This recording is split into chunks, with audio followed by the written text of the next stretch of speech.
Hello everyone, welcome back to Virtual Sunday School. This week we are continuing and ending our lesson on Moses.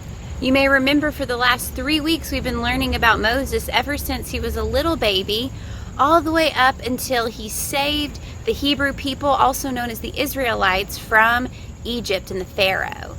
We learned that Moses grew up in Pharaoh's palace and was raised by Pharaoh's daughter. Then when Moses was old enough, he learned a little bit more about how the Egyptians treated the Hebrew people, his people, and decided he couldn't handle it anymore. Then God appeared before him in a burning bush that wasn't actually burning, but was just on fire. Moses learned that he was the person that God was calling to save the Israelites and bring them to freedom. And that's exactly what Moses did. At the end of our story last week, Moses and God separated the Red Sea so that all the Israelites could cross safely. They were also protected from Pharaoh's army who was chasing after them. So now we're going to learn about what happens next. After the Israelites were free, they were saved from Egypt. But where were they going to go? God told Moses to take them to the Promised Land.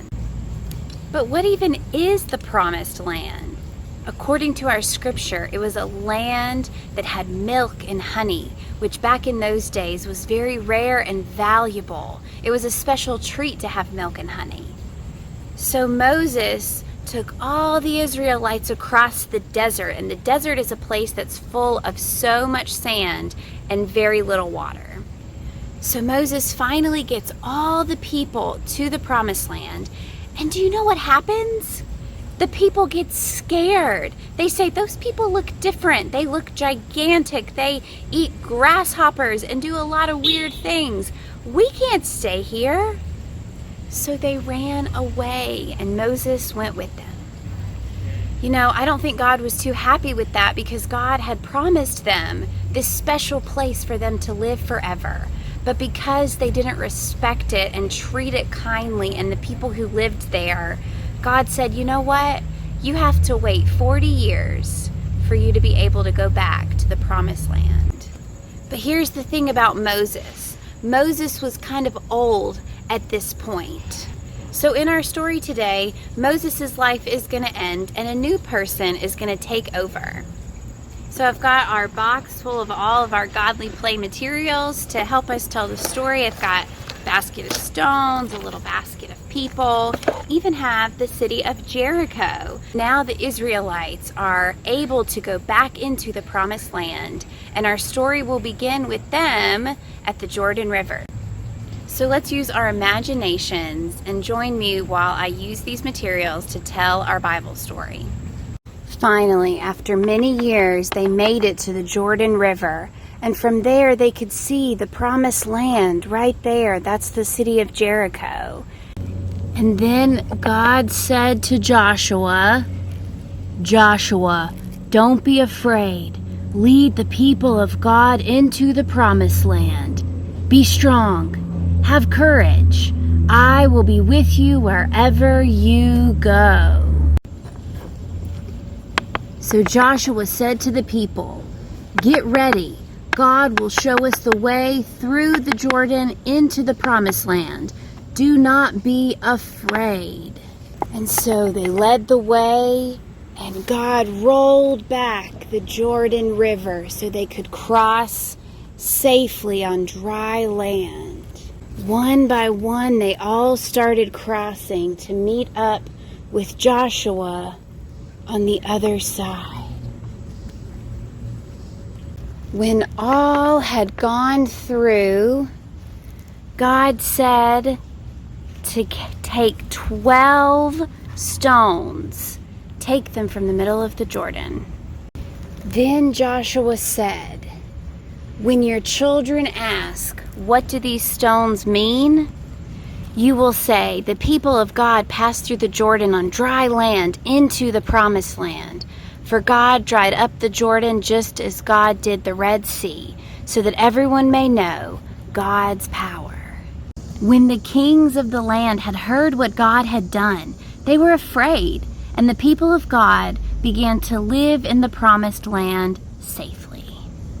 friends, not only is that our story for today, that is the ending of our story about Moses. It took us all month to learn about Moses from being a little baby until he died.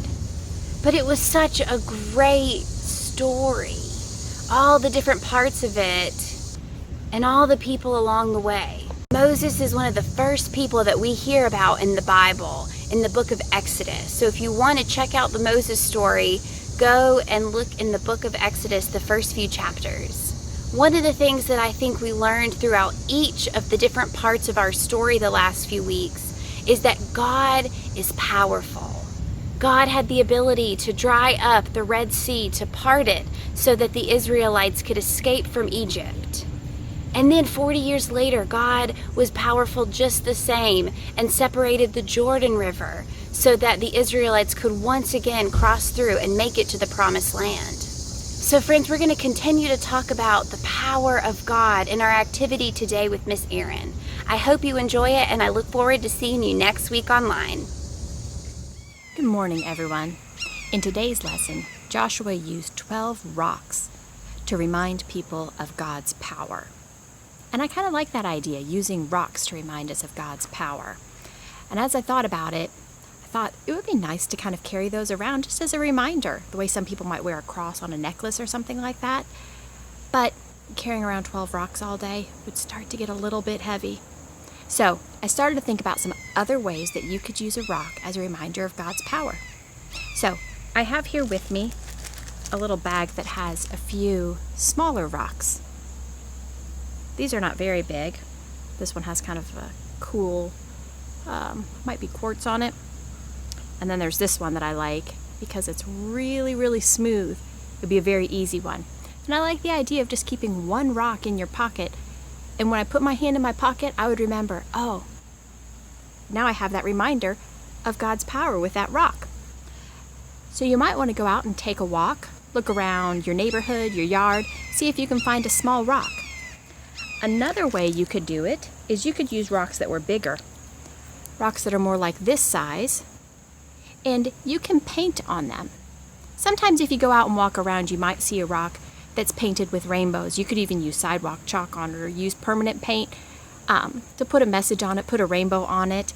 And you could use 12 rocks like that decorated with messages about God's love.